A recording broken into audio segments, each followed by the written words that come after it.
안녕하십니까. 주역과 소통 시간입니다.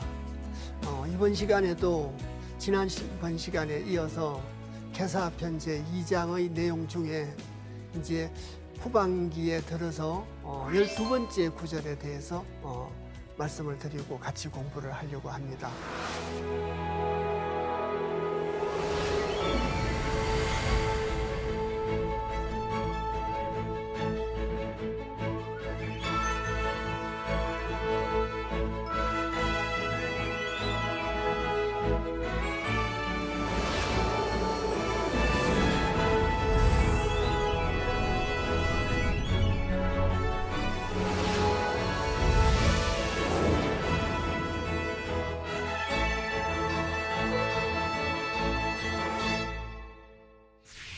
경문 구절부터 먼저 읽어보도록 하겠습니다.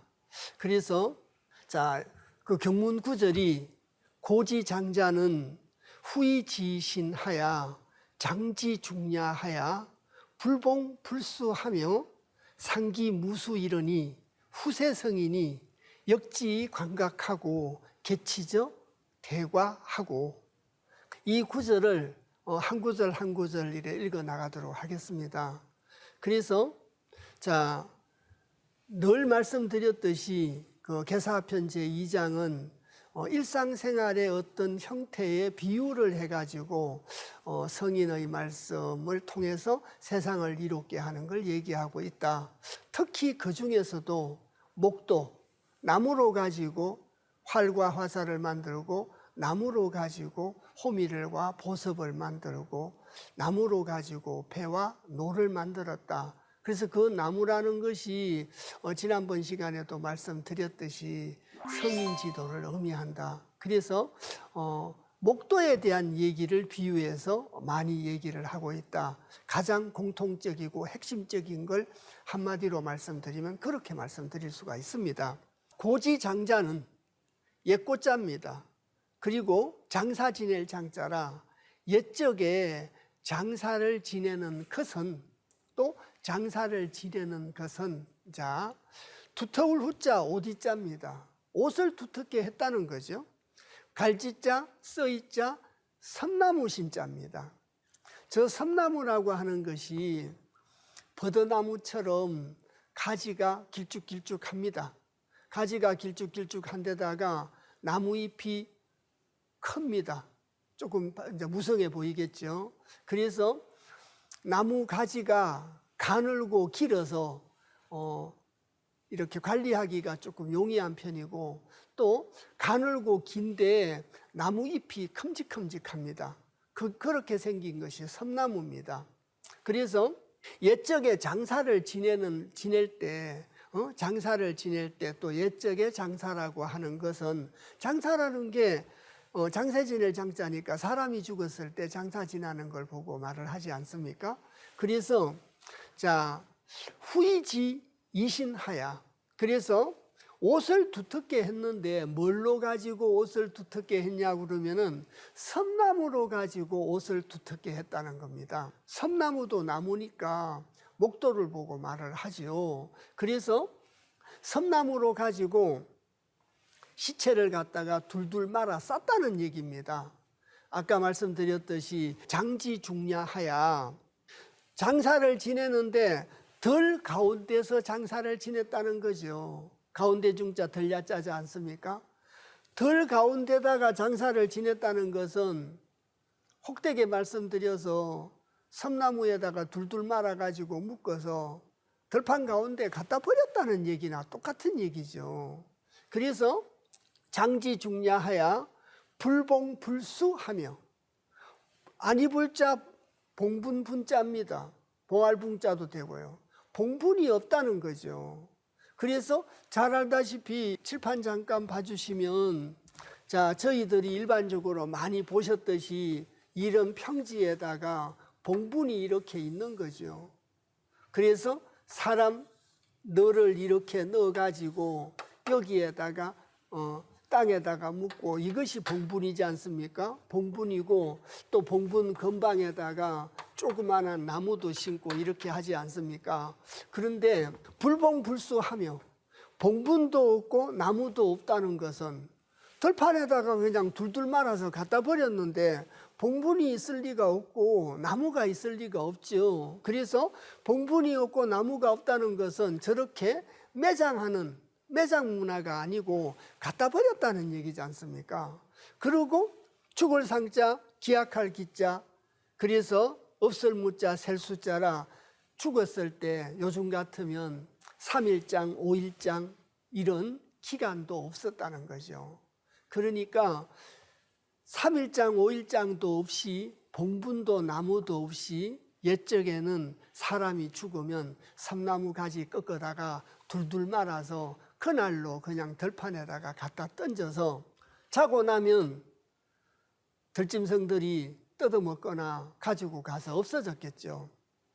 그렇게 장사를 지냈다는 얘기로 해석할 수가 있습니다. 그런데 후세 성인이 이렇게 했었는데 후세의 성인이 들판에다가 갖다 버리다가 매장 문화가 시작이 되면서 구덩무덤, 구덩에다가 이제 그냥 묻었던 거죠.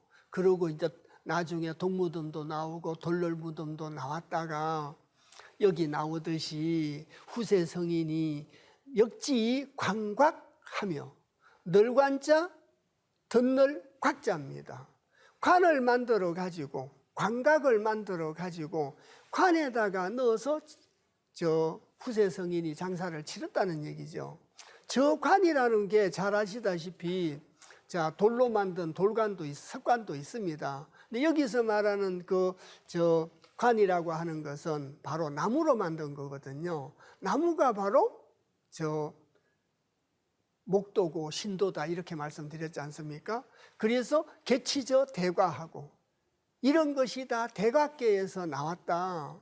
이 구절의 문자적인 해석은 사람을 들판에다가 버리다가 나무로 관을 만들어서 매장 문화가 시작이 됐어. 이렇게 문자적인 해석을 할 수 있습니다. 그래서 자 목도로 만든 너를 이용해 가지고 사람을 제사 지내는 걸로 바뀌었다는 거죠.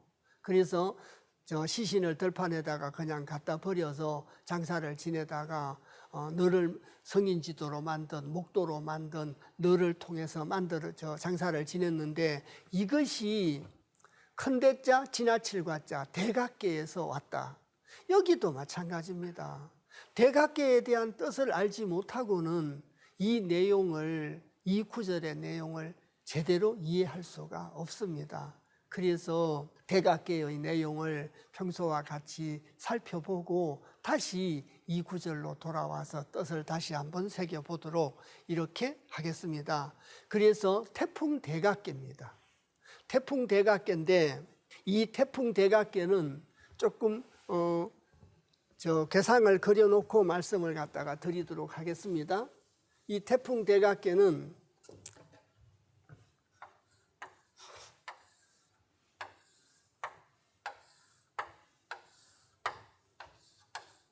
위에는 연못입니다.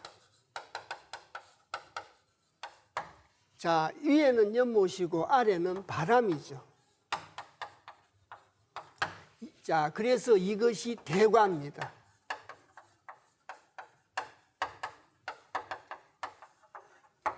이게 대각계입니다. 그래서 큰대자 지날과자인데 여기서는 지나칠과자입니다. 그래서 그 의미라고 하는 것은 크게 지나침을 보고 말하는 거죠. 크게 지나침을 보고 말하는데 늘 자주 말씀드렸습니다마는 큰대자 뒤에는 하늘천자의 의미를 내포하고 있기 때문에 하늘에 대해서 크게 지나쳤다는 겁니다.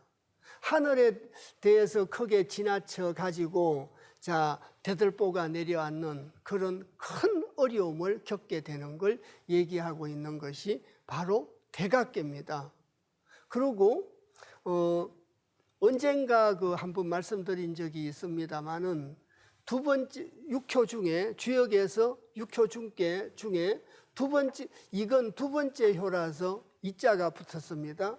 여기는 세 번째 효고 여기는 네 번째 효고 여긴 다섯 번째 효인데 왜 여기는 한일자를 쓴 일효고 여기는 여섯 육자를 쓴 육효라고 안 하고 왜 이 효는 처음 초자를 써가지고 초효라고 하고 이건 윗상자를 써가지고 맨 위에 있는 효라고 2, 3, 4, 5로 표시를 안 하고 왜 초효와 상효로 표시를 하느냐? 대학에 물류 본말이라는 말이 있다라고 말씀을 드렸죠. 그래서 이 육효는 나무를 비유한 거기 때문에 초효가 근본본자 본입니다. 상효가 끝말자 말이에요. 여기가 끝이라는 얘기입니다. 그래서 초효와 상효, 초효와 상효는 본말을 갖다가 의미를 합니다. 그래서 나중에 64개 그 공부를 하게 되는 기회가 생긴다면 그때 소상하게 또 더 구체적으로 말씀을 드리도록 하고 오늘은 대각계를 이해하기 위한 것에만 설명 말씀을 드리도록 하겠습니다. 그래서 아까 말씀드렸지만 크게 지나친 걸 대각계라고 하는데 여기 보시면 두 가지로 말씀드릴 수 있습니다. 육효로 이렇게 말씀드리면 가운데 네 개의 양이 있습니다. 네 양이 있고 위아래에는 유약하고 약한 두 개의 음이 있는 거죠. 그래서 이 네 양이 너무 무겁고 이 두 음이 약하기 때문에 이것이 내려앉는 큰 어려움을 겪게 되는 이런 뜻도 갖고 있고요. 두 번째는 본과 말이 약하다 이렇게도 표현을 할 수 있습니다.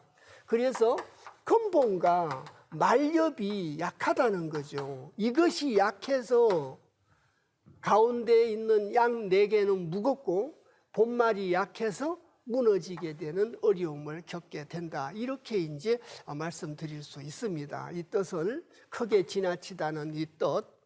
자, 그래서 그런 내용을 설명하고 있는 것이 바로 태풍대각계입니다. 태풍대각계고, 자, 그 태풍대각계의 내용을 갖다가 잠시 이제 구체적으로 살펴보겠습니다. 첫 번째 이제 개사를 먼저 읽어보면 대과는 동요 동이 요이나 이유유왕이라야 형하니라. 그래서 이 구절을 구체적으로 읽어보겠습니다. 아까 제가 대가라고 하는 것은 크게 지나칩니다. 그래서 큰 대자 지나칠 과자라고 이제 말씀을 드렸고 그 대과는 동이 요이나 용마루 동자 굽을 요자 꺾일 요자입니다. 용마루가 꺾인 겁니다. 용마루가 꺾여가지고 자 이유유왕이라야 형하니라. 의지할 바가 있고 갈 바가 있음이라야 이롭고 형통하니라. 자, 그래서 여기 잠깐 보시면 집으로 따지면은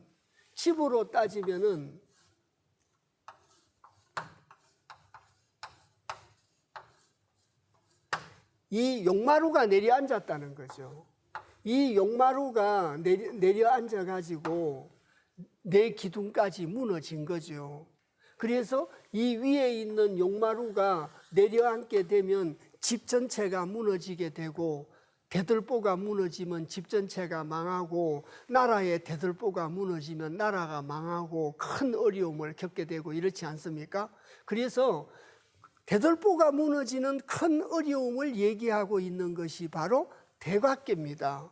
그래서 대과는 자 용이 요이나 대들보가 내려앉는 어려움을 겪고 있지만 의지할 바가 있다면 소인지도에 의지하는 것이 아니라 성인지도에 의지를 한다면 그런 뜻입니다.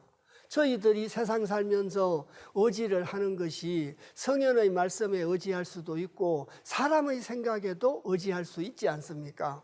그래서 사람의 생각에 의지를 하면 소인지도요, 성현의 말씀에 의지를 하면 군자지도라고 합니다. 주역에서는. 그래서 자 이로울 이자 있을 유자 바유자 가랑자라. 갈 바가 의지할 바가 있을 유자 있으면 이로우니 형하니라. 그러면 형통할 수 있다. 대들보가 내리앉는 어려움 속에서도 의지할 바가 있으면 자, 이롭다는 겁니다. 왜 이로운가에 대한 얘기는 이제 단사에서 설명을 자세히 하게 됩니다. 그래서 단사로 돌아왔습니다. 단사로 돌아가지고 다날 대관은 대자과야이니 동료는 본말이 양야이니라 강가 이중하고 손이 열행이라 이유유왕하야 내영하니 대가지시 대이제라. 그래서 단사를 앞에 있는 이 괴사를 대가 동이 요이나 이 유유왕이라야 형하니라의 말뜻을 공자께서 단사에서 이제 한 구절 한 구절 설명을 해서 왜곡된 해석이 없도록 하고 또 이해도를 높이기 위해서 설명을 하고 있습니다. 그래서 이 단사의 그 내용을 구체적으로 살펴보면 단할 늘 말씀드렸죠. 단에서 이러기를 한마디로 말을 하면 이런 뜻이다 이렇게 말씀을 드렸습니다. 그래서 대가라고 하는 것은 대자과야이니 큰 것이 지나쳤다는 거죠. 큰 것이 지나쳤다. 그래서 하늘에 대해서 지나쳤다 이렇게 이해를 하셔도 됩니다. 그래서 큰 것이 지나침이니 두 번째 동료는 아까 저희들이 괴사에서 동이 요인하라는 말이 있었습니다. 용마루가 꺾임이나 용마루가 굽어짐이나 근데 굽을 요자보다는 꺾일 요자가 더 표현이 좀 더 정확한 거 아닌가 싶습니다. 그래서 용마루가 꺾인 것은 근본과 말렵이 약하다. 본말이 약하기 때문이다. 아까 제가 여기 잠시 이 그림을 봐주시면 자 초요는 근본이요 상요는 말렵이다. 이래서 본말이 약해서 가운데 있는 이 네 개의 양의 무게를 견디지 못해서 대들보가 내려앉고 기둥이 무너지고 집이 내려앉는 어려움을 겪게 된다. 이렇게 이제 말씀을 드렸지 않습니까? 근본과 말렵이 약하다는 거죠. 그래서 왜 그렇게 말씀을 드렸느냐? 공자께서 이 단사에서 동료는 본말이 양야이니라 이렇게 이제 얘기를 했기 때문에 저희들이 이 구절을 보고 본말이 약하다 이렇게 말씀을 드리는 겁니다. 그래서 이제 늘 자주 말씀드립니다만은 주역 공부는 대체를 빨리 파악하고 이해를 하셔야 됩니다. 숲을 먼저 보셔야 된다는 겁니다. 나무를 자꾸 세지 마시고 전체적인 구성과 대체를 이해하는 데 주력하시고 그다음 나무를 세셔야 빠른 시간 내에 주역 전체를 빨리 이해할 수 있는 지름길이 아닌가 싶습니다. 자, 그래서 동료는 본말이 약함이니라 광가 이중하고 굿셀강자 지나칠 과자입니다. 강이 지나치다는 거죠. 이 말이 무슨 말이냐고 하면은 인간하고 하늘을 비기자면 하늘은 양이고 인간은 음입니다. 그래서 강가라고 하는 것은 강이 지나칠 수도 있다는 겁니다. 사마천의 사기의 구성에 대한 설명이 있고 그 다음에 사마천의 내용으로 이렇게 들어가서 사마천이 문제 제기를 하고 있다 이렇게 옛날에 한번 말씀드린 적이 있습니다. 하늘은 섭리를 하는 것인가? 하늘의 섭리는 과연 올바른 것인가? 공평한 것인가? 그래서 백이숙제를 거론하면서 충절의 상징인 백이숙제는 삼각산에서 고사리만 먹다가 굶어 죽고 공자가 아꼈던 공자의 제자 3,000명 중에 공자가 가장 아꼈던 제자인 아내는 집이 가난해서 새끼의 죽으로도 연명하기가 어려워가지고 영양실조로 일찍 요절을 했다.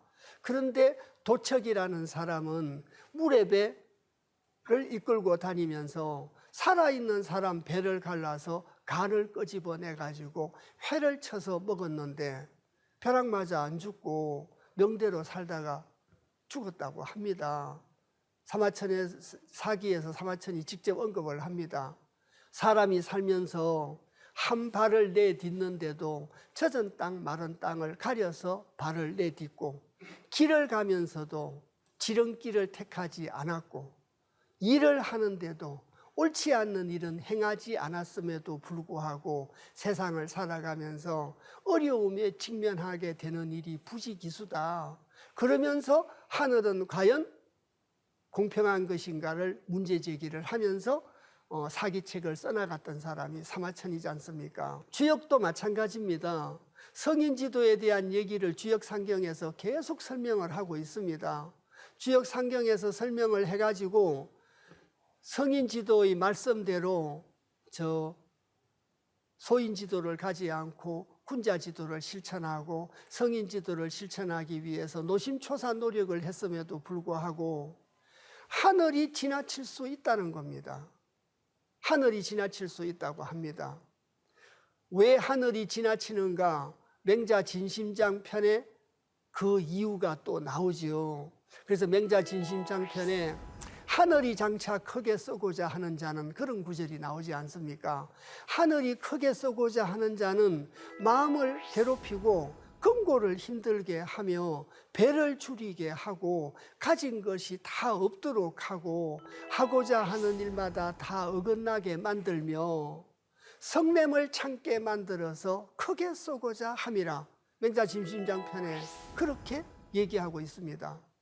그래서 그 얘기는 하늘이 장차 크게 쏘고자 하는 자는 심신을 괴롭히고 또 금고를 힘들게 만들고 배를 줄이게 하고 가진 것을 모두 없어지도록 하고 하는 일마다 어긋나게 하고 성냄을 참게 만들어서 단련시켜서 크게 쏘기 위해서 단련을 시킨다는 뜻으로 그 구절을 얘기하고 있는 것 같습니다.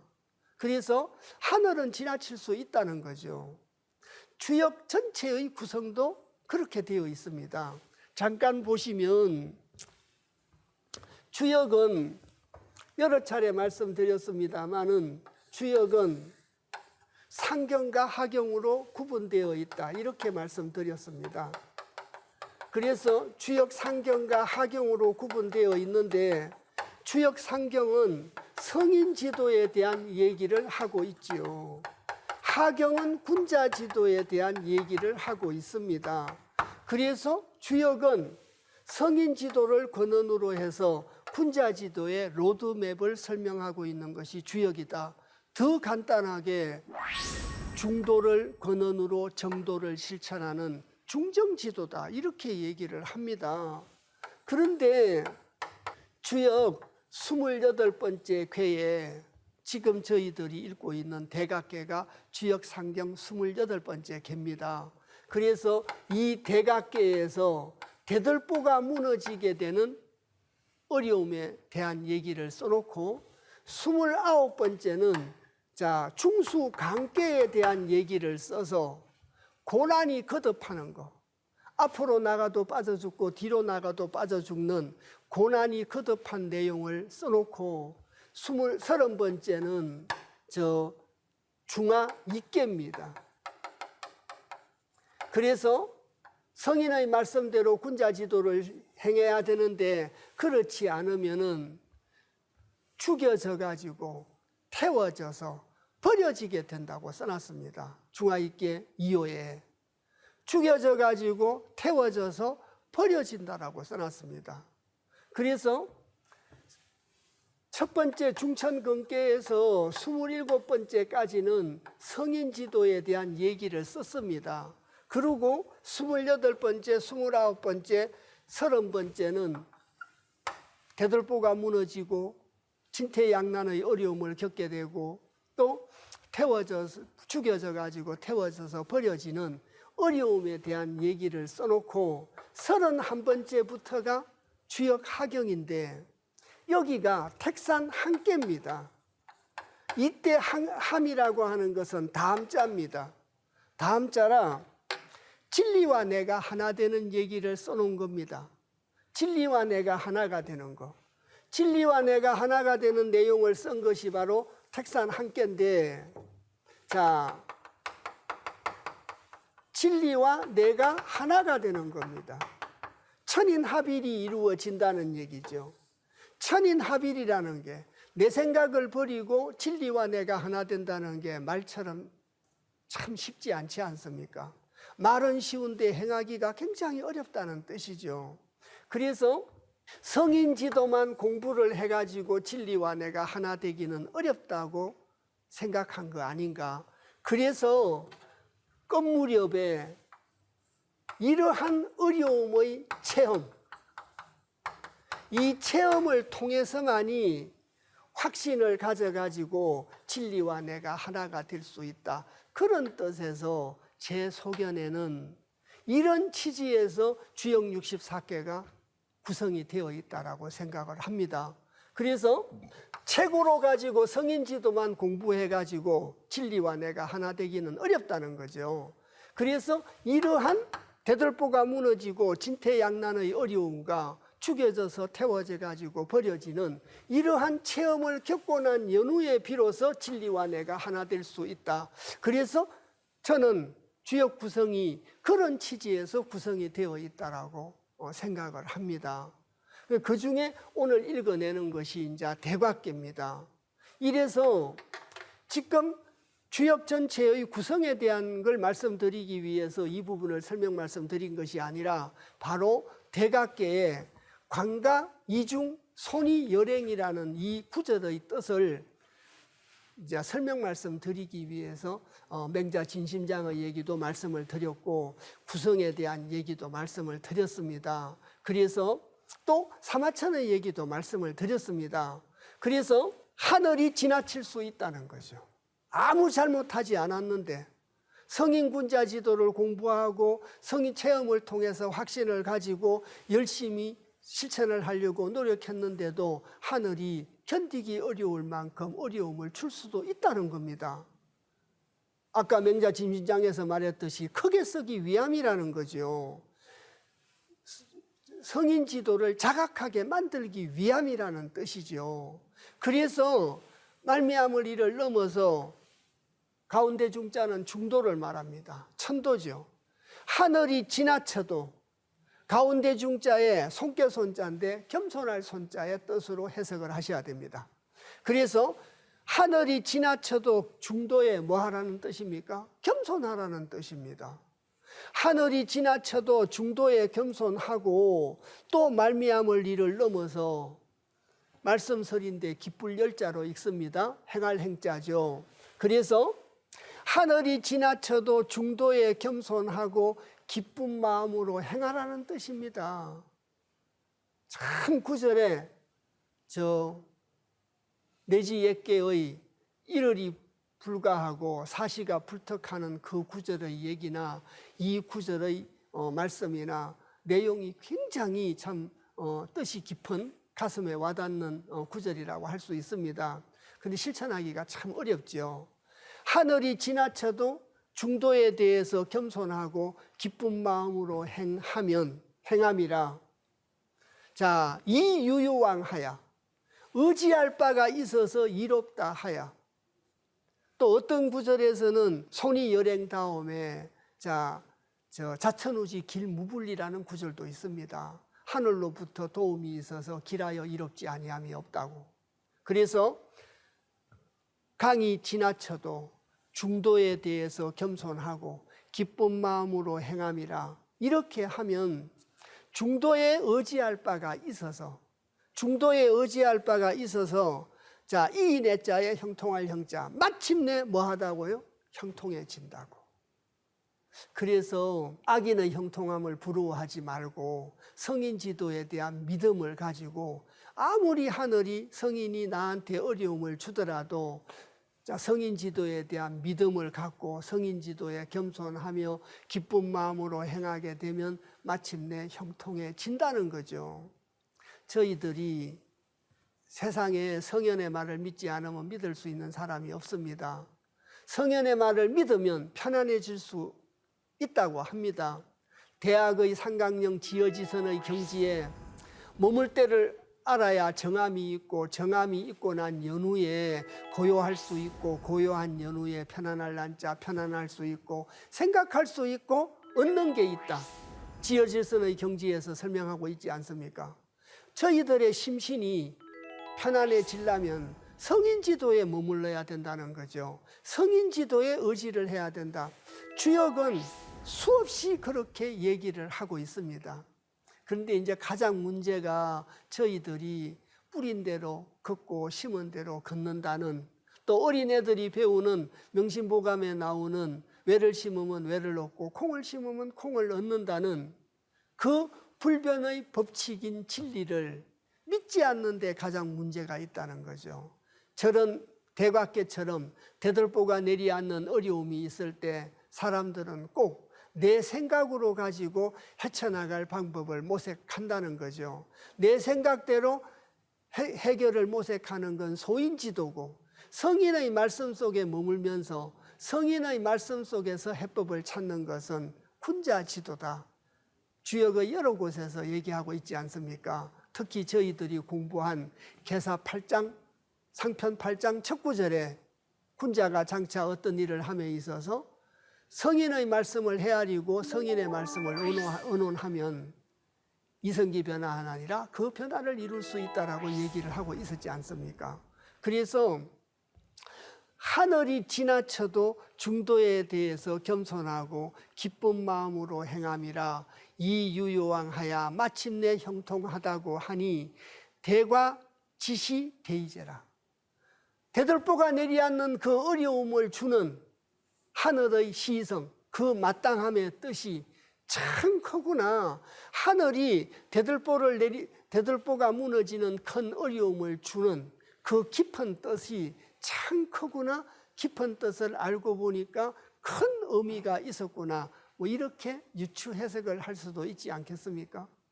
그래서 하늘이 지나치고 하늘이 저희들한테 시련을 주는 것은 맹자 진심장으로 따지면 크게 쏘고자 함이요, 주역의 논리로 따지면 형통하게 해주기 위함이라고 써놓지 않았습니까? 하늘이 지나치도 중도에 대해서 겸손하고 기쁜 마음으로 행함이라 이유유왕하야 의지할 바가 있어서 이롭다 하야 마침내 형통하니 대과 지시되이제라. 대들보가 내리앉는 그 큰 어려움의 고난의 이면의 하늘의 섭리의 뜻이 참 크구나. 풀어서 해석 말씀드리면 그렇게 해석할 수 있다는 거죠. 그래서 어떤 어려움이 생기고, 또 택수공계의 말씀을 아까 잠깐 드린 적이 있었는데 저희들이 고나게 되는 이유도 저희들 자신한테, 저희들이 성현의 말씀에 의지해야 되는데 소인지도에 의지를 했기 때문에, 저희들이 소인지도를 선택했기 때문에 고나게 됐다는 거죠. 그래서 공자가 고날 바가 아닌데 고나게 됐다라고 얘기를 하는 거거든요. 그래서 성인지도를 택하느냐 소인지도를 의지하느냐는 저희들 마음에 달려 있는 것이고, 또 하늘이 지나치더라도 시험에 들거나 하늘을 원망하지 말고 하늘에 대해서 겸손하고 하늘의 뜻을 기쁜 마음으로 행하면 마침내 형통하다고 합니다. 이렇게 말하는 저도 부끄럽지만 이렇게 100% 못 따라하고 있습니다. 100% 못 따라하고 있으면서 이 구절을 같이 공부하면서 이 구절을 믿고 따르자 이렇게 말씀드리기 참 민망하기 짝이 없습니다. 그런데 해결의 방법은, 대들보가 무너지는 어려움 속에서 헤쳐나갈 수 있는 방법은 해답이 이거라고 제 개인적으로는 확신하고 있습니다. 그래서 하늘이 지나쳐도 중도에 대해서 겸손하고 기쁜 마음으로 행하면 마침내 형통해진다는 이 구절을 믿고 또 믿고 실천해야 되는 거 아닌가 싶습니다. 그리고 대상사로 왔습니다. 대상사로 와가지고, 대상사는 택멸목이 대과이니 군자는 이하야 독립불구하며 돈세무민하나니라. 이 구절을 자세히 읽어보면 상에서 이르기를 택멸목이다. 모택자에다가 멸할멸자에 나무목자입니다. 그래서 이 궤상을 보고 말씀을 드리도록 하겠습니다. 이 궤상을 보고 말씀을 드리면, 자, 그 아래에 있는 이것이 학계입니다. 이것이 학계고 위에 있는 것이 상계인데, 아래에 있는 것이 아까도 말씀드렸지만 바람이지 않습니까? 바람은 손께 손자 손이고, 손은 목입니다. 그리고 위에 있는 건 연못이지 않습니까? 이 연못이라 나무가 학계니까 나무가 요만큼입니다. 요만큼. 나무의 높이가 요만큼인데 물의 높이가 이만큼이라 물속에 나무가 있는 거죠. 물속에 나무가 있는 것이라 이 나무가 죽게 되니까 이게 방금 읽었던 택멸목의 뜻이라고 할 수 있습니다. 이것이 택멸목의 뜻입니다.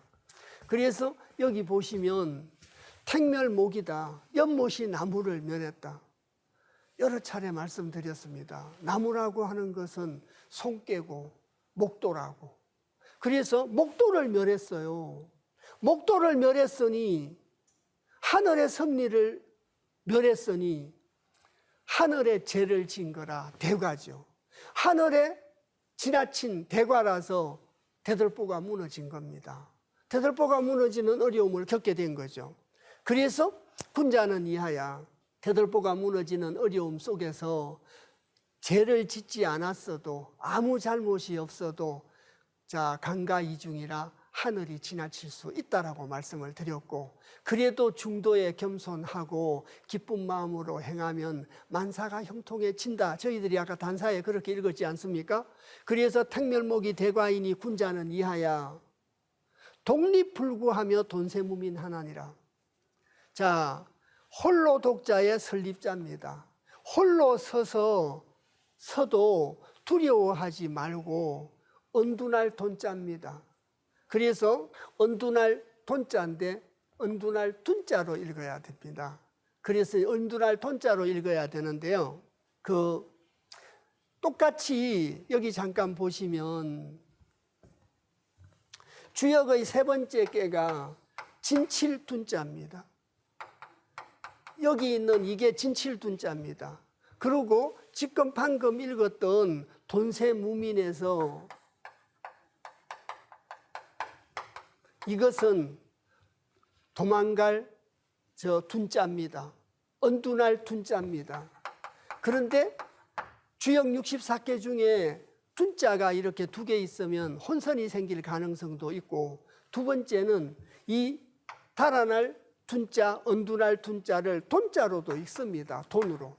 돈자로 읽기 때문에 주역에서는 이 진칠둔자는 둔으로 읽고 저 언둔할 돈자는 돈으로 읽습니다. 구분을 하기 위해서.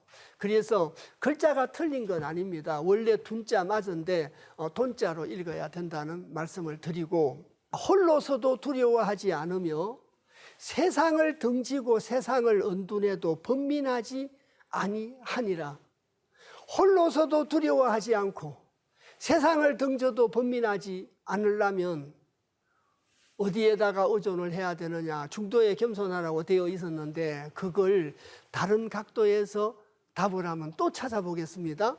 그래서 다른 각도를 하나 말씀을 드리는 것은 주역에서 쓰여 있는 그 글귀들의 논리적인 근거인 동거가 여러 각도에서 설명될 수 있음을 설명 말씀 드리기 위해서 말씀을 드립니다.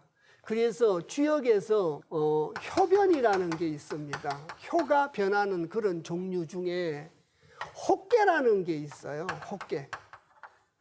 혹계라고 있는데 이 혹계는 내혹계와 외혹계가 있습니다. 내혹계는 2요, 3요, 4요를 내혹계라고 합니다. 그려보자면 이렇게 되겠죠. 외혹계는 자 3요, 4요, 5요를 왜 혹계라고 합니다. 이것도 그려보겠습니다. 이렇게 되겠죠. 그럼 이게 뭐가 됩니까? 중천근계가 되는 거죠. 그래서 중천근입니다. 하늘 근자죠. 천도를 의미하죠. 그래서 태풍 대각계와 같은 용마루가 내려앉는 어려움 속에서 혹계로 따지면 어디에다가 의존을 해야 되느냐? 중천근계에 의존을 해야 된다. 근도에 의존을 해야 된다. 중도에 의존을 해야 된다는 얘기입니다. 혹계로 따지면. 근거를 이렇게도 찾을 수가 있습니다. 그래서 아까 저희들이 단사에 강가이 저 강이 지나쳐도 중도에 대해서 손이 열행이라 중도에 대해서 겸손하고 기쁜 마음으로 행하라는 구절을 여러 차례 말씀드렸는데 그 구절이 있었지 않습니까? 그래서 근도에 대한 믿음을 가지고 독립불구하며 돈세무민하라는 겁니다. 현실에서. 대상사에 대한 내용은 실존적인 삶을 살아가면서 이렇게 실천하라는 나아갈 방향을 제시하고 있는 내용이 대상사라고 할 수 있습니다. 그래서 홀로서도 두려워하지 말라는 거죠. 근도의 의지를 하면서, 근도에 겸손하면서 홀로서도 두려워하지 말고 세상을 등져도 번민하지 말라는 겁니다. 대들보가 무너지는 어려움 속에서도 하늘이 지나칠 수가 있기 때문에 그럴수록 중도에 겸손하고 근도를 믿고 중도를 믿고 기쁜 마음으로 행하고 기쁜 마음으로 행하면서 얼마나 외롭고 힘들겠습니까? 그래서 홀로서도 두려워하지 말고 세상을 등져도 번민하지 말고 근도를 붙잡고 가면 대들보가 무너지는 어려움을 헤쳐나갈 수 있다. 그 얘기를 설명하고 있는 것이 대각계의 전체적인 뜻입니다. 지금까지 대각계의 전체적인 뜻을 이제 설명 말씀을 드렸습니다. 그게 대각계인데, 그러면 저희들이 대각계에 대한 내용을 읽었으니까 다시 저희들이 그 계사편 2장의 12번째 구절로 다시 돌아가겠습니다. 그래야 명확하게 이해가 될 수 있다. 이렇게 이제 말씀을 드렸습니다.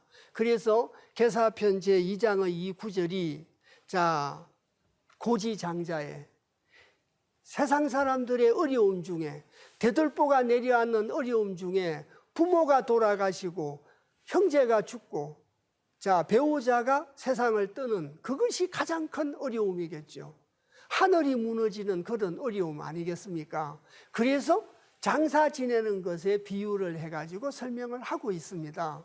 그래서 고지장자에 옛적에 장사를 지내는 것은 후이지 이신하야 옷을 두텁게 입히는데 섬나무로서 옷을 두텁게 입혔다. 아까 말씀드렸습니다마는 가지가 가늘고 잎이 많은 섬나무 가지를 꺾어다가 시체에다가 그 섬나무로 둘둘 말아서 쌌다는 얘기잖아요. 섬나무로 둘둘 말아서 싸가지고 후이지신하며 장지중야하야 들 가운데서 장사를 지냈다니까 아까도 말씀드렸습니다마는 들 가운데 갖다 버린 거거든요.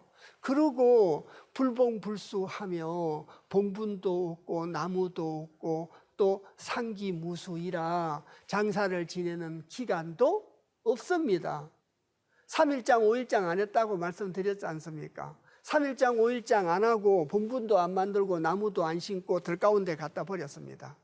이것을 후세 성인이 역지감각하고 사람이 죽어가는 그 어려움 속에서도 목도 신도 성인지도로 만든 늘 속에 관 속에 사람을 집어넣어서 장사를 지낸다는 건 죽어가는 어려움 속에서도 성인지도 속에 의지를 하라는 거고 성인의 말씀 속에 거하라는 거고 성인의 말씀으로 만든 너를 가지고 거기다가 시신을 넣어서 장사를 지내라는 뜻이 되지 않겠습니까?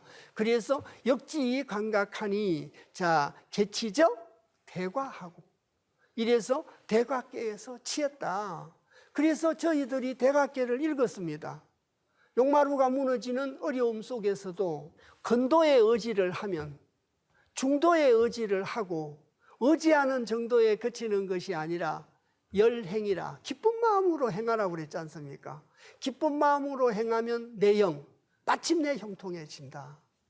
그래서 그 말을 믿고 기쁜 마음으로 행할 수 있는 거겠지요.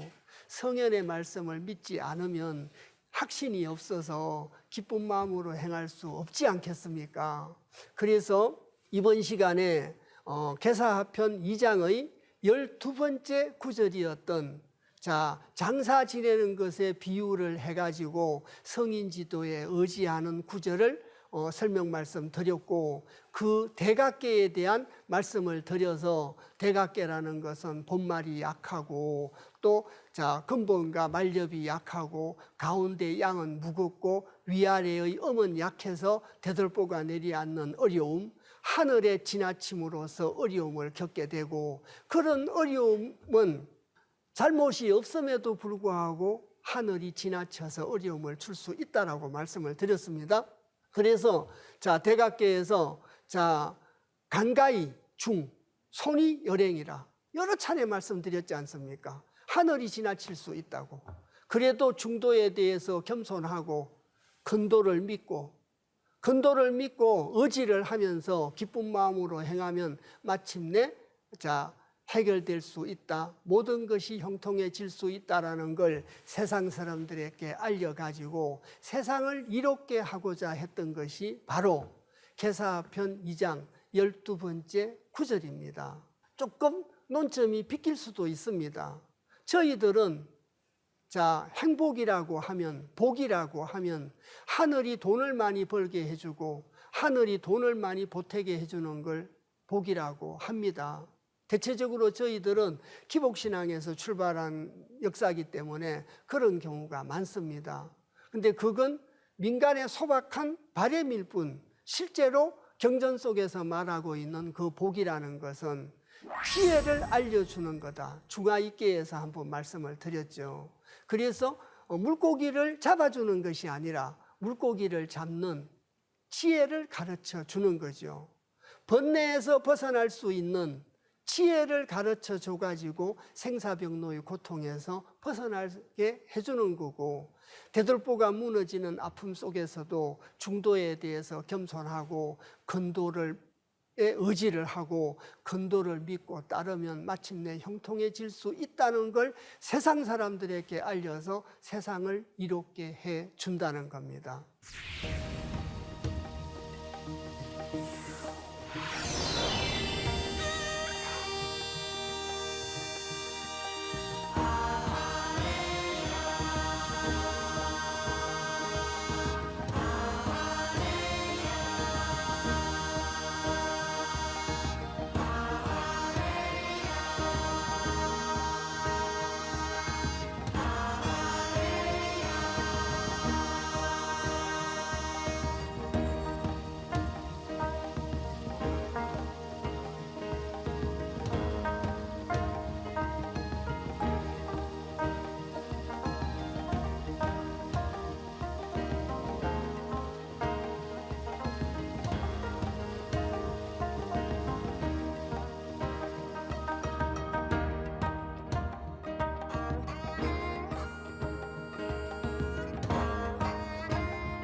다음 시간에는 택천 100개입니다.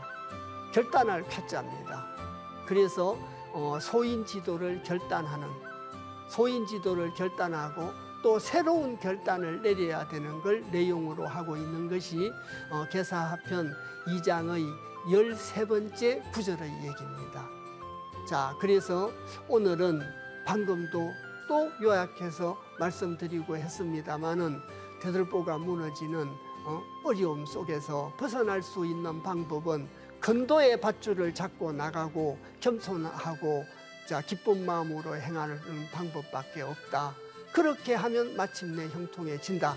이것이 오늘 말씀드린 12번째 구절 대각계와 관련된 내용의 핵심이라고 말할 수 있습니다.